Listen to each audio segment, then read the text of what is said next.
Nós temos pregado sobre o Espírito Santo e decidimos fazer isso com 3 palavras para o Espírito Santo, como fizemos para o Deus eterno e para Jesus. Contudo, devemos sempre nos lembrar que nós nunca esgotamos o Pai, ou o Filho, ou o Espírito Santo.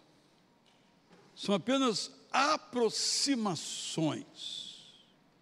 Quando dizemos, então, que o Espírito Santo é intérprete, não estamos dizendo que ele é apenas intérprete, ou que ele é confortador, que ele seja apenas confortador, ou que ele é o doador dos dons, que ele seja apenas doador de dons. E nem que consideremos as 3 palavras em conjunto, ainda assim não esgotamos quem é e o que faz o Espírito Santo de Deus.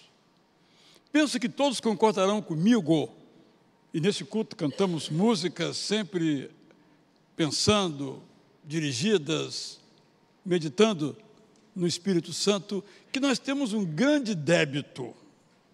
Eu ousaria dizer que a nossa Trindade tem 2 pessoas e meia, o Pai, o Filho e um meio Espírito Santo, no sentido de que nós não damos a Ele, usando uma expressão bem humana, todo o crédito que Ele deve ter entre nós, por muitas razões. E uma das razões é que o Espírito Santo é humilde. Ele não fala de si, nem sobre si. Ele só fala do Deus eterno, do Pai e do Espírito. Essa humildade do Espírito acabou fazendo com que nós também o tratemos num lugar santo. Quem é que nos disse, Israel, você é pecador e precisa se arrepender? Eu resisti, ele me convenceu. Foi o Espírito Santo, você também. O que é que nos traz a cada domingo, sair de casa, vir aqui? É o Espírito Santo que nos move. Nós nos movemos pelo Espírito Santo, mas nem sempre reconhecemos isso. Por isso estamos dando essas ênfases, como eu disse, não podem ser como todo o Espírito Santo, mas parte do que o Espírito Santo é. Começamos dizendo, então, que ele é o nosso intérprete. Quando nós oramos, o Espírito Santo nos interpreta. Porque as nossas palavras, nós não as temos de modo suficiente para alcançar o coração de Deus, mas o Espírito Santo pega, interpreta e leva. Hoje queremos pensar no Espírito Santo como nosso confortador.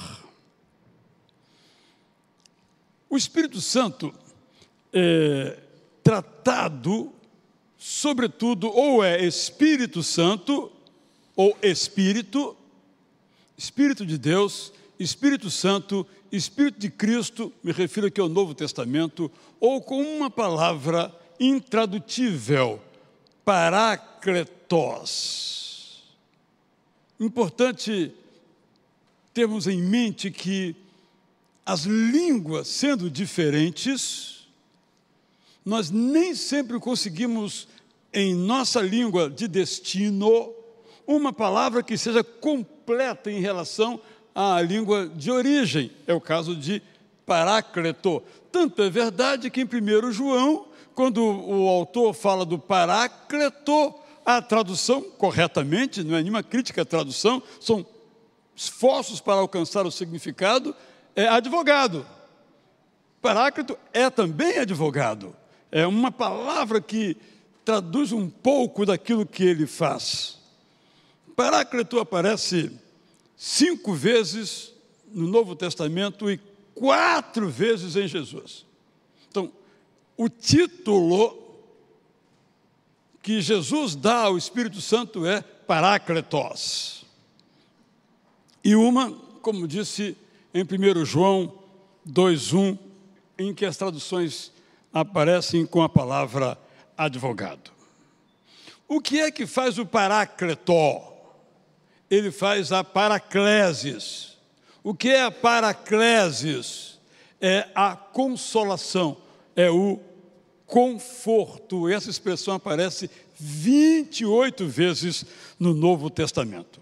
Fica, portanto, claro que o Espírito Santo é o nosso consolador ou o nosso confortador. Jesus diz, João 14,16, e eu rogarei ao Pai, e Ele vos dará outro consolador, a fim de que esteja para sempre convosco. Jesus era o consolador daqueles que com Ele conviviam. Mas agora, tendo Ele deixa o outro consolador para cumprir aquela função que na sua ausência Deus precisa cumprir, que é do conforto, do consolo. 14:26, mas o Consolador, o Espírito Santo, a quem o Pai enviará em meu nome. O Pai e o Filho estão unidos na pessoa e na tarefa do Espírito Santo. Esse vos ensinará todas as coisas e vos fará lembrar de tudo que vos tenho dito. João 15:26, quando porém vier o Consolador, que eu vos enviarei da parte do Pai, o Espírito da verdade, que dele procede, esse dará testemunho de mim, Jesus Cristo.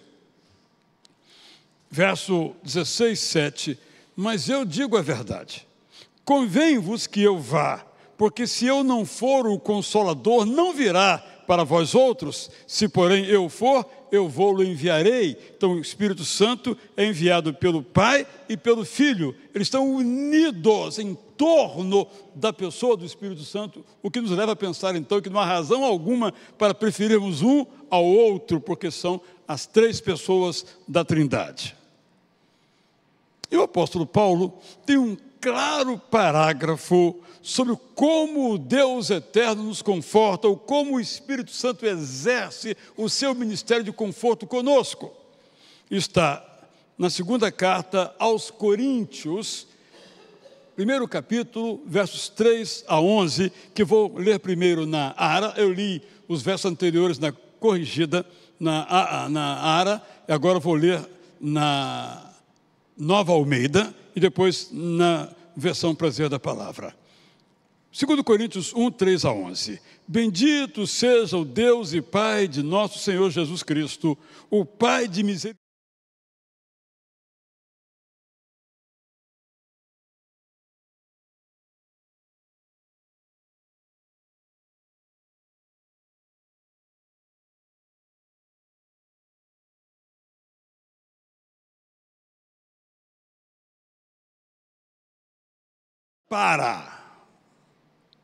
É um propósito importante termos em mente isto.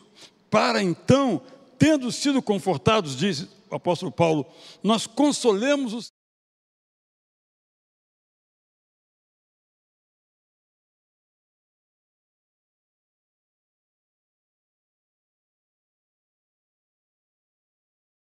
em grande medida a nosso favor.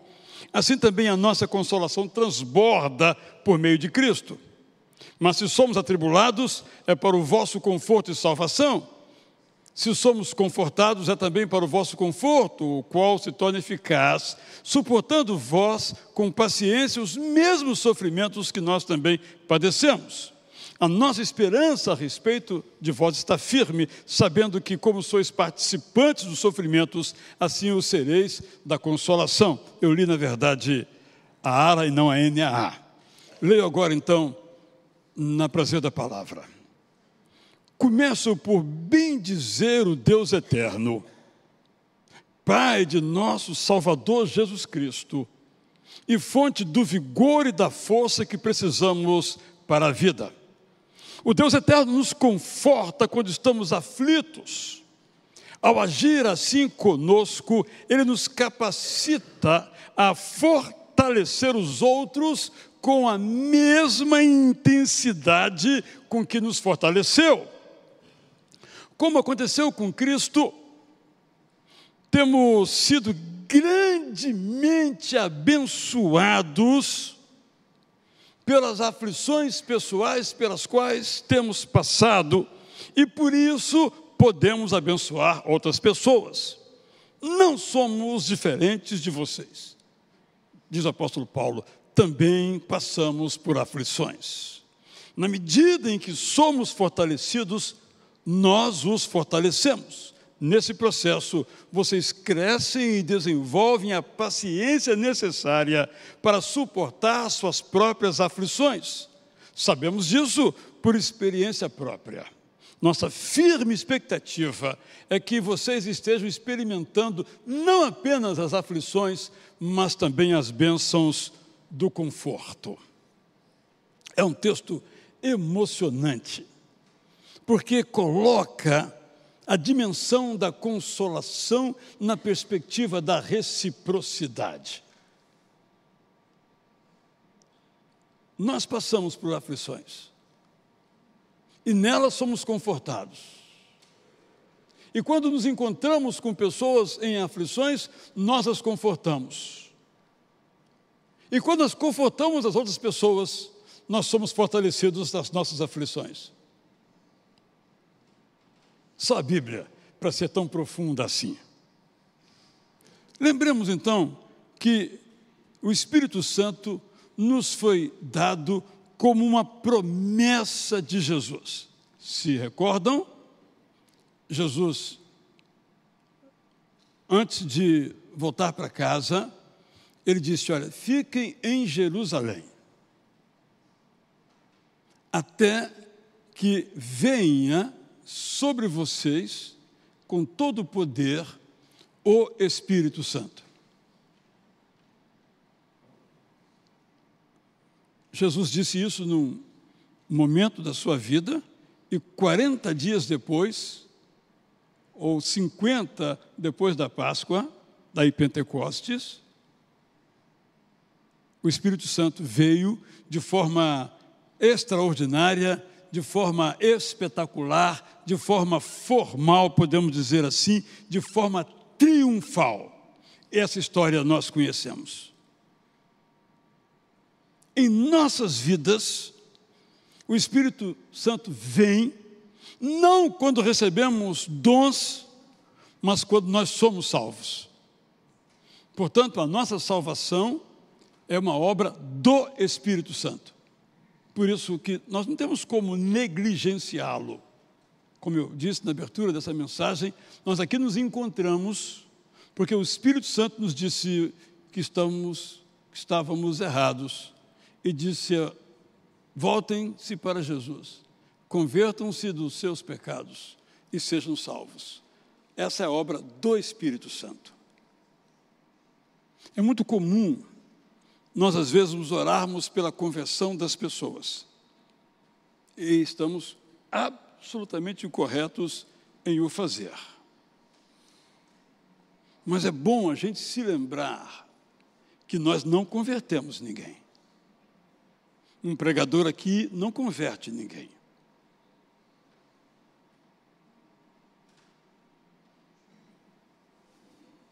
Essa ideia de que nós podemos colocar uma música mais agradável depois da mensagem, ou podemos apagar as luzes, ou que podemos fazer um apelo mais forte,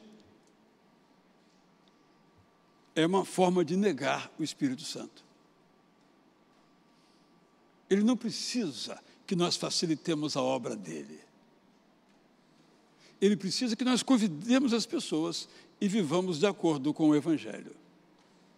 Qualquer tipo de manipulação é uma autoexaltação, isto é, uma exaltação de nós mesmos.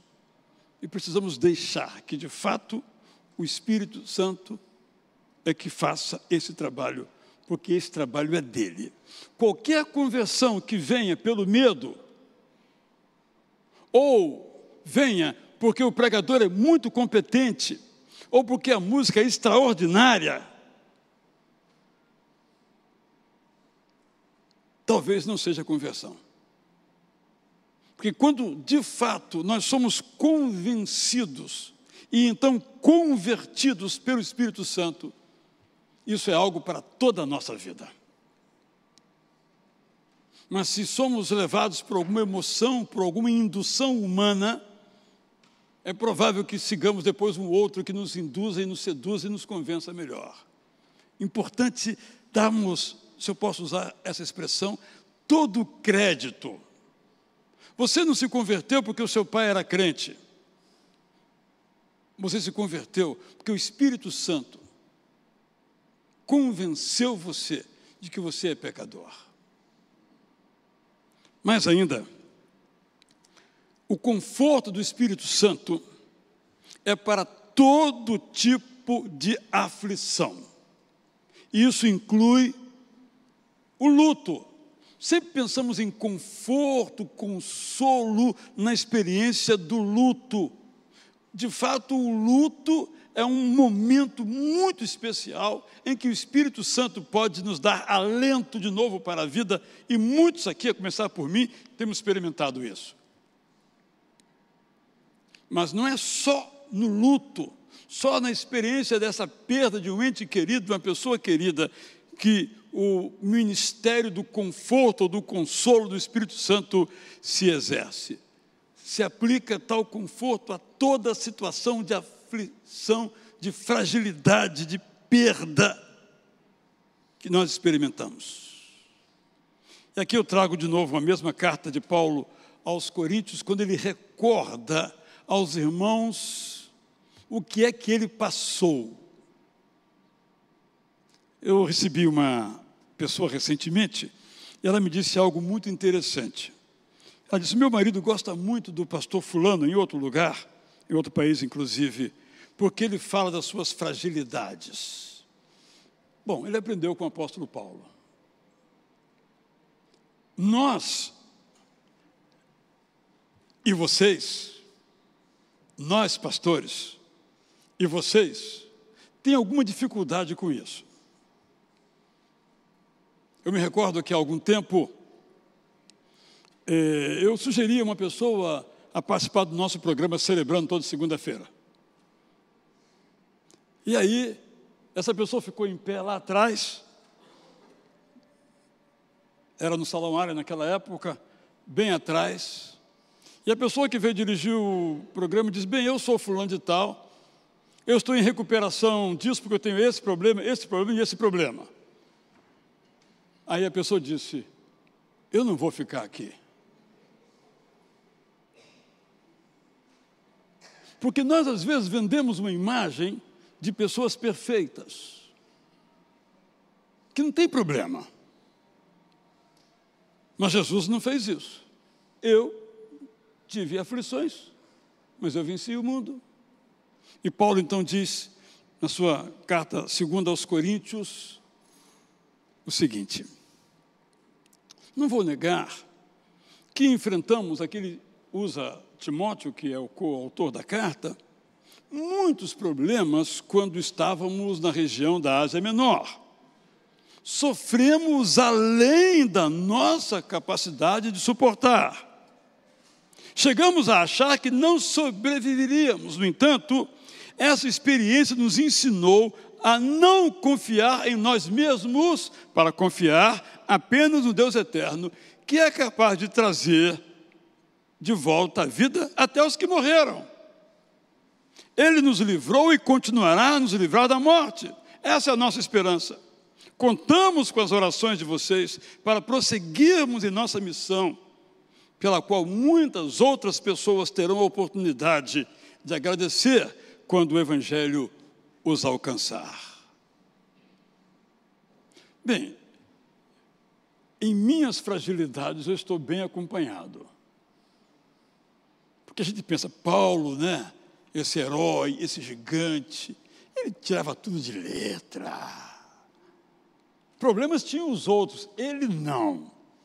Bem, acabamos de ler que ele disse: eu acho que eu ia morrer, porque pegaram pesado. Em outro momento ele fala que enfrentaram feras, que enfrentou feras. Ele, os colegas enfrentaram feras.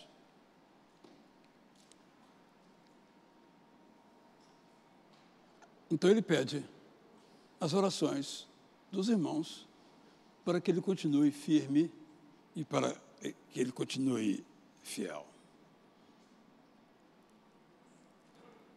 Esse é o conforto do Espírito Santo em todo tipo de aflição. E o que é que devemos fazer, então, diante dela? Eu trago um texto muito conhecido, amado por nós, que é o texto do autor X, não sabemos quem é, aos Hebreus, capítulo 12, verso 1 a 3, que leio primeiramente numa versão tradicional e depois na prazer da palavra.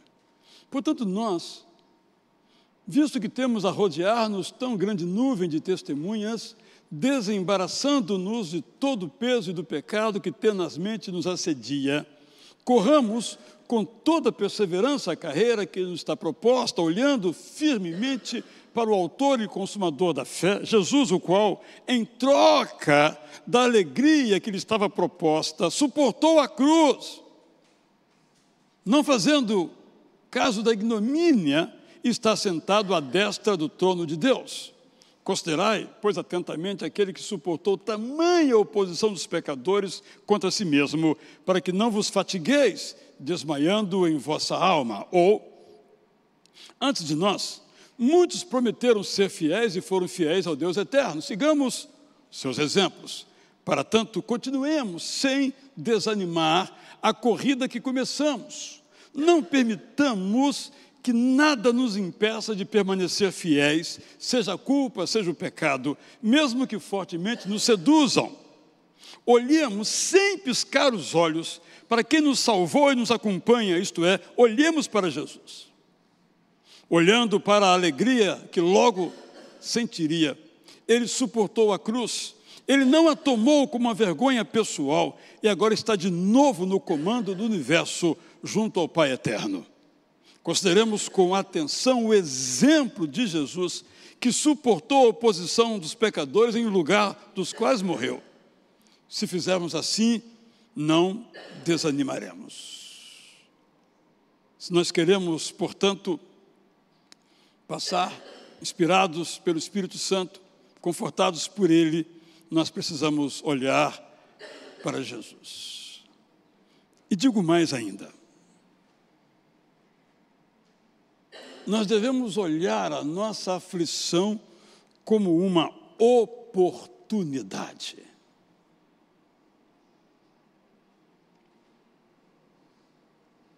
Uma oportunidade para crescer.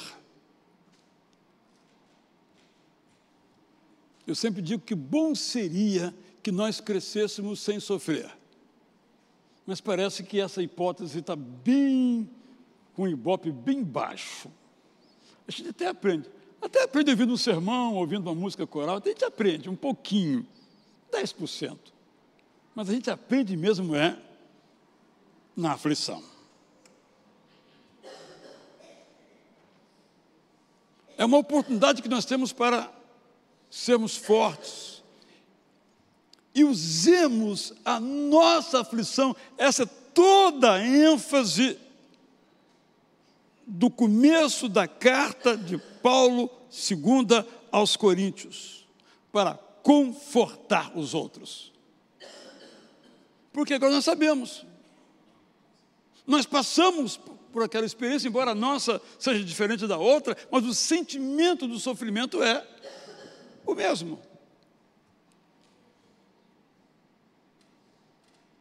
Nós podemos ser paracletó, confortador, consolador para os outros. E nós já experimentamos isso. Mas às vezes nosso egoísmo abafa essa experiência. Você já experimentou que estando aflito foi confortado, foi consolado. Você já experimentou isso? Então eu quero sugerir 4 coisas que nós podemos fazer para usar a nossa aflição como uma oportunidade. A primeira é orar pelo outro. Orar pelo outro. Acho que não há um dia sequer que alguém não peça oração a você. Ou por ele mesmo, ou por alguém. Verdade? Possível que hoje mesmo alguém pediu, vai lá na igreja, ora por mim. Ou nem sabia disso, ora por mim. Eu diria que esse é o único bem que temos para oferecer e as pessoas não recusam. Tem um amigo mais conhecido do que amigo, ateu, que tem um problema similar ao meu, que é um ouvido que não funciona. E aí ele foi fazer uma cirurgia bastante complexa. Aí ele disse: Israel, você sabe que eu sou ateu. Eu estou com medo. Ora por mim. Ou seja, nem ateu recusa a oração. Claro, naquele caso, outros pode ser que o façam. Estou dizendo que é uma coisa que você pode fazer e ninguém vai dizer: não quero. A segunda coisa é ser empático ao sofrimento do outro. Porque, gente, olha como nós somos. Eu fico muito feliz quando sou empáticos, quando eu estou com um problema. A pessoa me compreendeu, me aceitou, me entendeu, que bom, agora as coisas estão mais fáceis, estão mais leves para mim. Vamos nos lembrar que o outro pode estar nessa condição, esperando que eu chegue. Qual é mesmo o seu problema? Qual é mesmo a sua dificuldade? Quarta coisinha, aconselhar com sabedoria. Aconselhar não é fácil. Porque às vezes a pessoa faz aquilo que a gente diz para ela fazer. Mas precisamos de sabedoria. E a Bíblia diz que quando nós pedimos sabedoria, Deus nos dá. Então, se você está para aconselhar alguém, não sabe o que dizer, ore, porque o Espírito Santo vai lhe dizer a palavra que você vai dizer.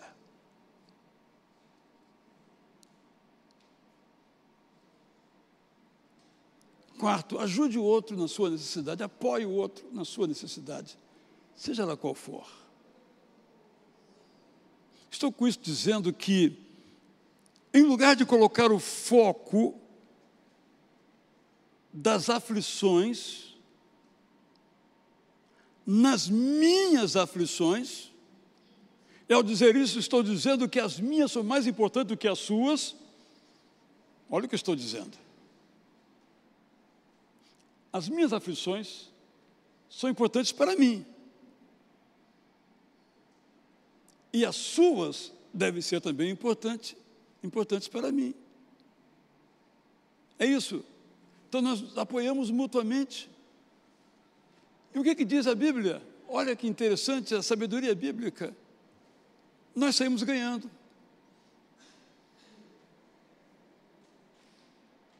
Eu estou aflito, meu irmão está aflito. Eu sou empático para com ele e eu então o acolho e o conforto e o consolo. E aí eu aprendo a lidar melhor com as minhas próprias aflições. Todos saímos ganhando. É disso que o apóstolo Paulo diz: olha, nós somos consolados ou confortados para consolar. E quando nós consolamos, nós somos mais fortalecidos e mais consolados ainda, e a vida prossegue. Para tanto, irmão e irmã, a nossa oração todos os dias deve ser, já cantamos isso aqui ao longo deste culto,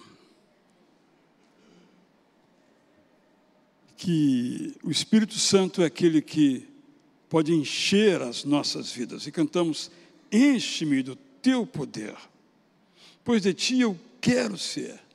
Espírito Santo, enche o meu ser.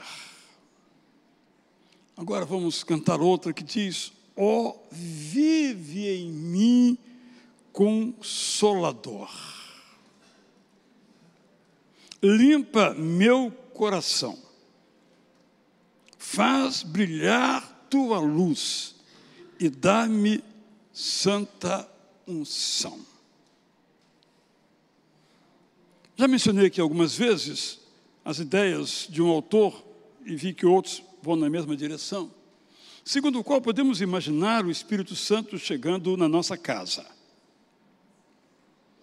Existem alguns, hoje, pessoas que se especializarem em arrumar casa, né? Chega na sua casa, vê que está fora do lugar, dão aquela arrumada, ou são arquitetos, ou são paisagistas, ou são decoradores de interior, enfim, chegam lá e dão como se diz na gíria, aquele banho de loja, né? Nossa, agora ficou legal a sua casa, não é? Ficou mais arejada, mais agradável.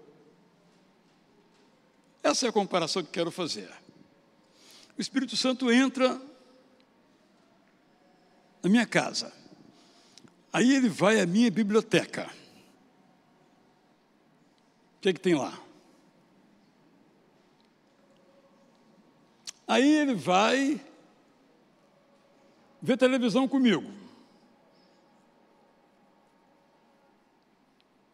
Claro que o Espírito Santo bota fogo mesmo nas coisas, não é verdade? O que eu estou assistindo? O Espírito Santo assiste comigo?